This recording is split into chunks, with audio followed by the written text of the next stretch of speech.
Let's bring in our military and Russia experts. Thank you all for joining us on this incredible story. Jill Dougherty, I want to go to you first. The world was watching this first speech by Putin just a couple hours ago. He had been MIA. Did Putin accomplish anything from here, in this speech, aside from showing people that he's essentially still alive? You know, I think that's very hard to judge because the two groups that he was talking to essentially are the members of Wagner who now have a choice, according to Putin. You know, join the military, go back to your families, or go to Belarus. And we still don't know. I mean, Prigozhin is saying his men are sticking with him and that very few have decided to go into the military.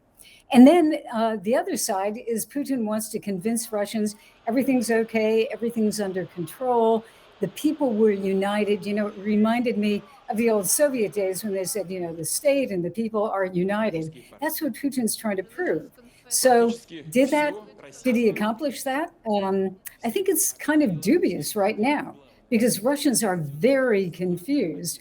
And I don't think Putin really did much of anything other to say, hey, be patriots, and it'll be okay. It was a very, very short speech, and I want to play a little bit more of it. Let's take a listen. The organizers of the rebellion, betraying their country, their people, also betrayed those who were drawn into the crime. They lied to them, pushed them to death under fire to shoot at their own. We know now that the vast majority of the fighters and commanders of the Wagner Group are also Russian patriots, devoted to their people and state. They proved it with their courage on the battlefield. Jill, back to you. That was somewhat forgiving. Do you think that this means that the Wagner Group is going to live on? Because Prigozhin certainly thinks he's going to be able to operate in some way out of Belarus. I don't think so. I mean, if you have 25,000, that's what Prigozhin claims, 25,000 really vicious and well-trained men, militia running around in Russia, I can't imagine that Putin would want that to happen.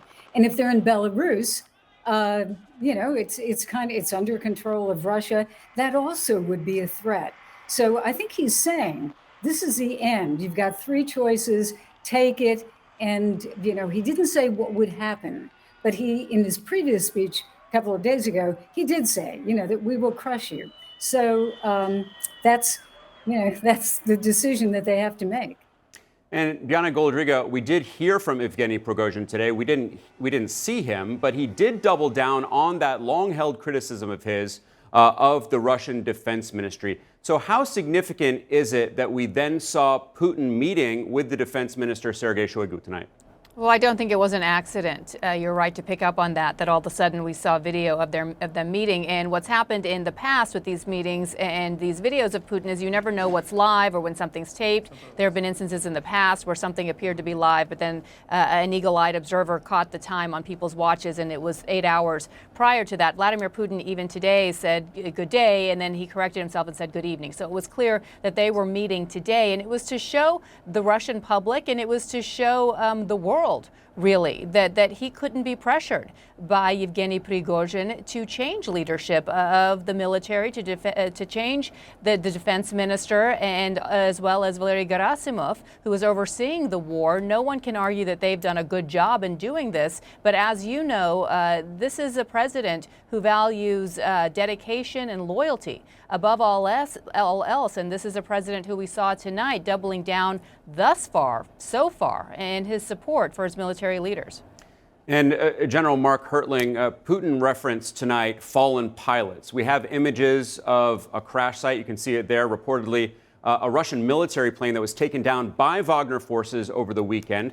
So Evgeny Prigozhin does appear to have killed Russian troops. General, do you see a world in which Putin simply lets Prigozhin go live in exile in Belarus? I don't, Alex. And what we're talking about, we have the film of the one aircraft. Open source intelligence says there were somewhere between 6 and 8 with multiple pilots being killed. That's an air attack by Mr. Prigozhin's Wagner Group against the Russian Air Force because they had air defense equipment in that march with them. But in addition to that, there have been multiple occasions where the Wagner Group has engaged ground forces of the Russian force.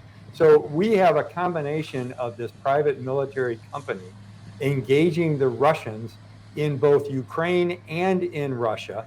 And it is really just, as I've said before, these folks are the criminal thugs, and in some cases interspersed with some military capabilities.